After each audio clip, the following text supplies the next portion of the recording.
camera at the press briefing, and let's listen and see what's being said right now. The executive director of the Garlic Festival. Understand that the situation is still fluid. It's active. This will be a short briefing followed by no more than 3 to 5 questions. We are planning a press conference first thing tomorrow morning, which will be pushed out via our social and digital media platforms. My name is Captain Pedro Espinoza, E-S-P-I-N-O-Z-A. Thank you.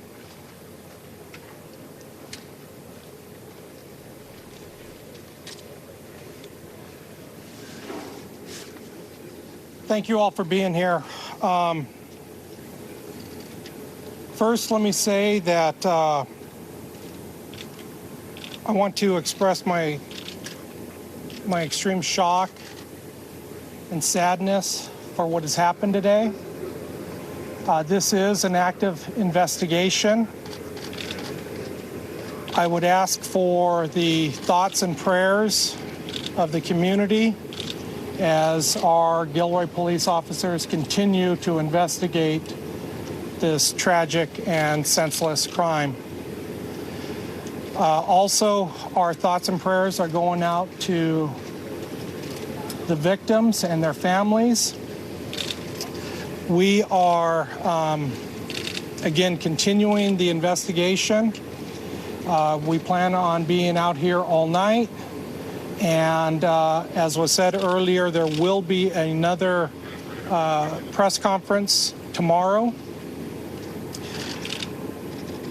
As the investigation continues, our local law enforcement and their partners will investigate every aspect of this crime. And later, you will receive additional information from the chief regarding reunification and ways for individuals to contact the city and reconnect. Right. I believe that was the mayor speaking. We have more coming to the microphone. This is the news briefing. We can tell that it's going to be very brief. They're going to get straight to the point, so let's listen in. So I'm the chief of police for the city of Gilroy, Scott Smithy. And obviously this is one of those press conferences that you never want to have to give in your community. Can you speak louder? Sure. This is one of those press conferences you never want to have to give in your community. And it's sort of a nightmare that you hope you never have to live in reality, but unfortunately we find ourselves in the circumstances where we have to live this today. I'm going to give you some brief information with the information that I have right now. We have literally dozens of officers working on this as we speak. So a lot more information will be coming to light throughout the evening and into the morning tomorrow. And as we have additional information to share, we'll push out through our social media platforms, and we'll set up another press conference so that we can share that information with you. This incident tonight started at about 5:41 p.m. There were reports of shooting on the north side of the Garlic Festival area. Officers were in that area and engaged the suspect in less than a minute. The suspect was shot and killed. It appears as if though they had come into the festival via the creek, which borders a parking area, and they used some sort of a tool to cut through the fence to be able to gain access through the secure fence line, and that's how they got into the festival area itself. We have one suspect we know that is down. We have some witnesses reporting that there may have been a second suspect, but we don't know if that suspect was engaged in any shooting or whether they may have been in some sort of a support role for the person that we have accounted for. We have at least 15 people injured. We have 4 fatalities that we know of, including the suspect. The officers that engaged the suspect, obviously, we have a protocol that we need to deal with for that. So Santa Clara County has a protocol on dealing with officer-involved shootings. So that's just another layer of complexity with the shooting that we're investigating from the suspect. We put out a call for assistance. We had many officers in the park at the time that this occurred, as we do any day during festival, which accounts for the very quick response time. When we put out the call for help, we've gotten help from agencies all across Santa Clara County and Monterey County. And I can't thank those agencies enough. They came from, pretty good distances away to be here to help support and provide assistance with our investigation in dealing with the chaos of the scene at the time that it occurred.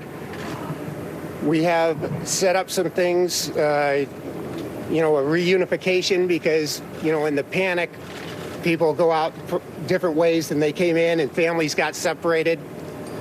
And so we have this area at Gavilan College in Gilroy set up as a reunification area to try to reunite families that got separated. We also have a phone number for families to be able to call, and we have people staffing those phone numbers to work on the reunification process. That phone number is area code 408-846-0584. We also are asking for any witnesses because there was quite a number of people in the park. Anybody that witnessed this incident that can tell us anything, that took any photographs, that perhaps videotaped anything that might be relevant to this investigation, to please contact us. And we've set up a special phone number for witnesses as well. And that phone number is 408-846-0583. And that's about what I know at this point in time. Chief, at this point, you're not certain that there is a second suspect, that witnesses may have identified a second one, but you're not entirely confident that's the case? We believe, based on witness statements, that there was a second individual involved in some way. We just don't know in what way. Do you have a description of this person? I do not at this point. Is there a motive here? Do we know anything about the suspect? I don't have any information on the suspect yet, and that will take a little bit of time, as with the victims as well. That will take some time before we identify them and make family notifications. What is being done to apprehend the second suspect, if there is a second suspect? As I said, we've gotten assistance from literally dozens of law enforcement agencies across 2 counties, and so we have teams working to try to track down and identify leads regarding the second suspect. We're very hopeful that with the witnesses and statements that people are able to give us, that will help us to do that.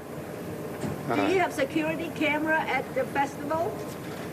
Security cameras? Yes, like... No, not posted security cameras, no. The second person was not armed, is that correct? We do not know what the involvement is of the second person at this point in time. Can you clarify the amount of people injured and go into some of the injuries of the range? I don't know what the injuries are. I haven't got a report on that. I do know that the list that they're keeping, the master list, it was up to 15 people the last time I looked at it, and that included the 4. I have no idea what the motive is at this point. Can you confirm that the two ranges firearms inside the festival? Made it suggest that there was a second shooter or someone working with the shooter. What did they report to you? I'm sorry, I don't have specifics on that, other than people reported a subject leaving the area that they thought was associated with this person. Was it a Gilroy officer that took him out? It was Gilroy officers that engaged this suspect, yes. Chief, the age range of those who were injured? I do not have the age range at this point. I'm sorry. We'll be able to get more of that when we do an update tomorrow. You say if any children were among the fatalities? I do not know. Chief, what type of weapon was found? Can you tell us? He had some sort of a rifle, but I don't know what type of rifle it was. We talked to people who went to the festival that had questions about security. Do you know, did people have to pass through metal detectors, bag searches to get inside? Yes, they do have to go through metal detectors. They have wands that they use on people. They search bags. We have very tight security for getting people into the festival. Can you talk more about how the person got in? Cutting through a fence, is that correct? The indications initially given to me is that they use some sort of a tool to cut through a perimeter fence to gain access. We heard reports that the shooter was dressed as a police officer. Can you verify that at all? I have not heard that. Is the scene still considered active? It is an active scene. Because of the magnitude, it will continue to be active for some time. A witness said that the person that was the shooter was dressed in camouflage clothes. Can you confirm that? I do not know. We'll take one more question, folks. We're told, based on interviews that today, we're told the shooter was shooting at random. Do you know anything on that? Is he shooting at random? You know, I don't feel comfortable making an assumption, but it appears that way, at least initially, that it was somewhat random as he moved out into the festival area. Chief, your just reaction to this happening here at this institution of an annual event that happens here, what's your overall take on this violence happening in your community? Well, then I'll make that the last question. You know, the city of Gilroy is an incredible community, and we have incredible people here, and I'm really proud to have been the chief here and you know, lead this force because we have such a wonderful community and community support. And I think that this festival is a perfect example of that because it takes literally thousands of our residents that volunteer their time to come put this on for people and to raise funds for all of our community-based organizations and charities and whatnot. And you can't say that about a lot of communities. And I think that the number of people that are willing to give their time for the betterment of other people is a wonderful thing. And it's just incredibly sad and disheartening that an event that does so much good for our community has to suffer from a tragedy like this. Chief, would you say that a manhunt is underway for the second suspect? Is that a fair characterization? I would say that's a fair characterization. And I'm gonna stop now. We're going to allow the executive director of the Garlic Festival, Mr. Brian Bowe, to say a couple comments.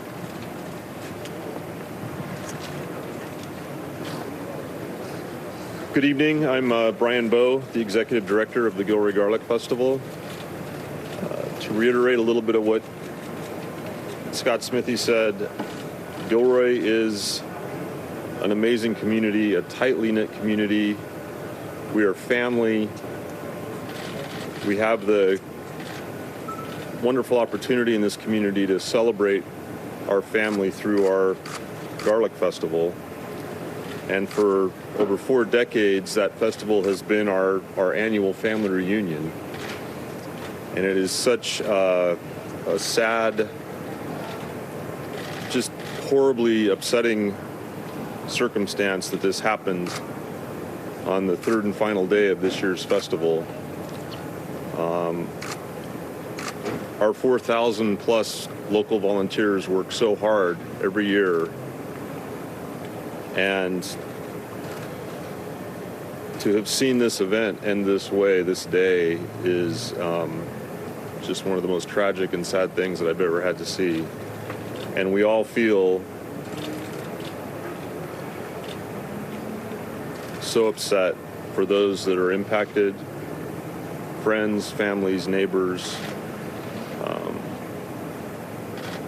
It's just a horrible thing to experience, and we couldn't feel worse. Our prayers do go out to the friends and families and loved ones of everyone that was affected by this. We couldn't be more thankful for the really immediate response of the first responders, the police personnel that were on site. They did an amazing job of controlling the situation as quickly as they possibly could, and we thank them for that. That's about all that I have to say. I'll refer any more questions to anyone else here. Thank you very much.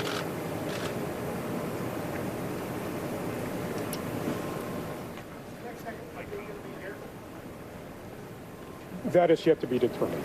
More than likely, it will be somewhere closer to City Hall or Police Department.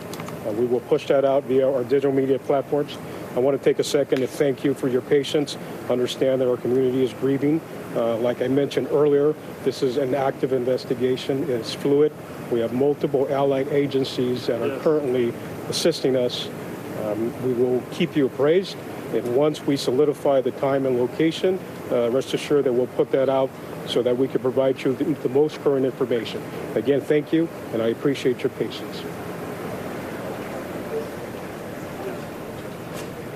News briefing there, Gilroy, California, 10:24 local time, roughly about 15 minutes, providing the most information that they could at this moment based on what they can confirm and the information available to them at the time. I think the Chief of Police, Scott Smithy, certainly shared a lot to us as we were watching here, not only the tone and the difficulty for the community itself, he being a local, he there giving the information at Gavilan College, the very college that he went to as a young teenager, now returning as the chief of police and giving the very sad news. So when he began his comments, it really did mean something very personal to him, as is most often the case when we look at shootings like this. And to just recap for you, in case you may have missed any of the details that the chief of police, Scott Smithy, did relate to us: 15 people injured, 4 fatalities, including a suspect, a rifle, a first suspect that was killed within minutes,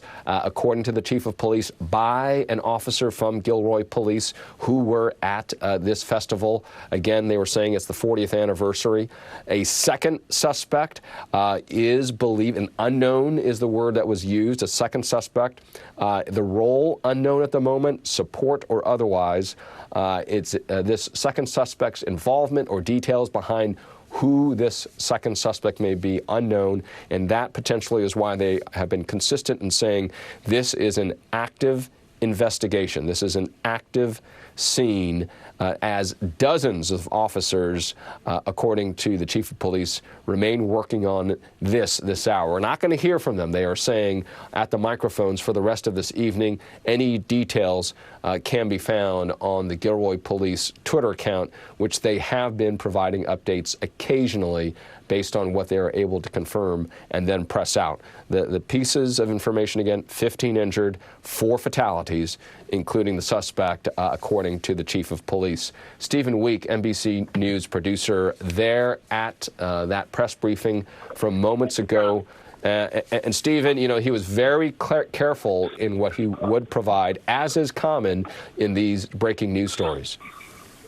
Right, that's true. And, you know, there had been a lot of talk about possibly 2 active shooters, and they're calling it a fluid situation. They're still trying to figure out if there is a second person.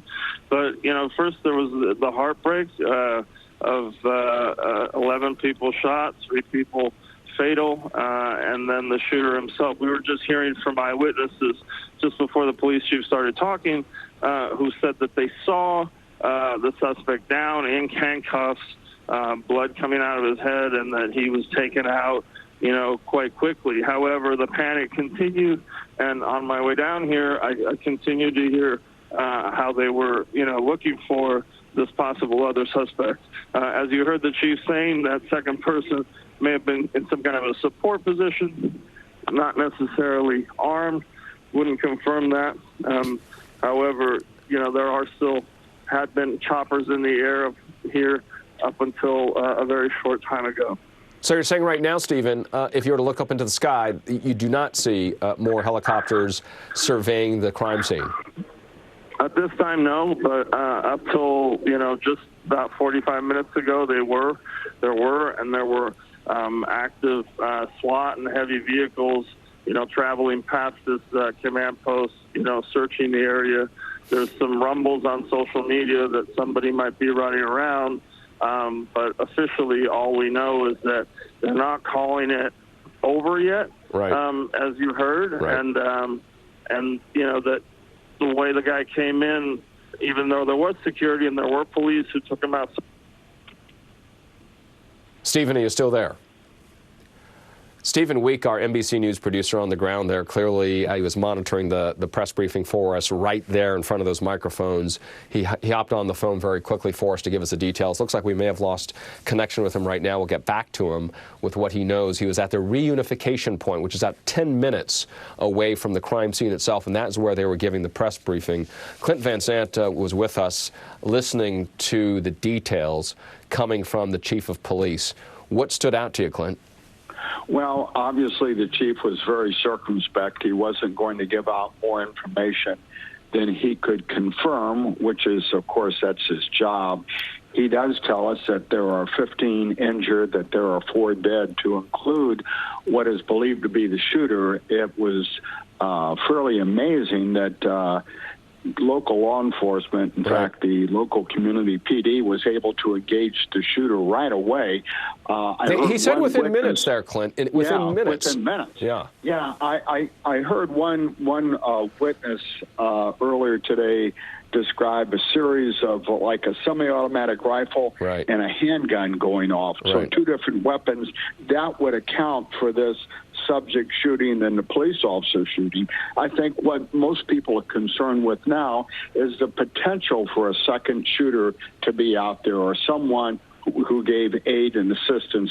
And in a case like this, law enforcement hopefully already knows the identity of the shooter who's down and dead, or they will find that out very quickly, and then they'll cast a very wide net, a social net and a internet type of net that's going to be thrown out to try to identify anyone that the shooter had contact with by telephone, by email, by computer, that he worked with, a family member, who could have, if there was a second person involved, who could have assisted him either in simply helping him to cut a hole in a fence and come through, or perhaps may have been a second shooter. So that's the challenge for law enforcement right now. Be sure you've got the identity of the first shooter, find out the potential of the second shooter. If he or she is out there, get them in custody as quick as they can. Cedric Alexander also still with us. Cedric, what stood out to you from the chief of police? Well, you know, they were very cautious in terms of how much information they needed to share or should share at this time. This is still early in this investigation as you go into the 5th and 6th hours of this incident. But this is what appeared to have been so heartfelt for that chief, as you mentioned earlier, in terms of his relationship to that community. And I think for each one of those persons tonight that came up to that podium, you certainly could sense the sadness that they all had and the helplessness that they felt as well, too, because it is just so incredibly hard for any of us to accept this tragedy that we saw there tonight. Just such a large number of very innocent citizens there in that community who was just out enjoying themselves and their families. But, you know, there's a lot of information still yet to be gathered. But what grabs me the most, to your question, what grabs me the most with each one of the speakers that came to that podium is that they were just overwhelmed with a great deal of sadness and sympathy for the loss of those lives and those that were injured tonight. We did not get that information necessarily, but you heard the number of volunteers, both of you, Cedric and Clint, 4,000 local volunteers. We don't know if those who are injured. We don't know if those who lost their lives today, the 3 victims from the suspect, are actually some of those volunteers. And it's a town that you probably know everybody, especially given, for instance, for the chief of police, who's been there for decades, as student at the very spot where he had to give this press briefing, that he may have known these very individuals. One of the things that did come out when I look at this, Clint, was because you and I were talking earlier in the evening about how 3 sides, at least according to the map, that this park where this festival is held every year is open to rolling hills. And one of those locations earlier, we were watching it on air from a chopper cam, was a creek or a little river. And you heard the chief of police say that at this location, they found evidence of cutting through one of the cordons, the fence, right? And that this suspect entered through that opening and then began shooting. Again, just another element of, could you prepare for that? And how tough it is to create a security cordon in locations like this. Well, I think part of the challenge, as you indicated earlier, that this venue was about 55 acres. That's a lot of territory. That's a big fence to go around this entire facility. That would take, I'm sure would take a whole police department and more just to try to handle that.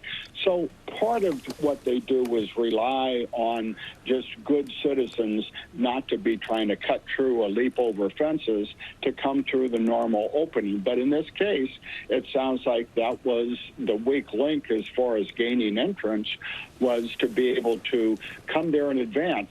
And when we say come there in advance, when the chief of police say they, speaking in plural, were able to cut through the fence, that means that one or more people were there with some type of device to cut through the fence. Therefore, they came there and they planned on doing that. They had wire cutters or bolt cutters or something that they brought with them. So this was premeditated as far as how the shooter was going to get in, as well as the shooting itself.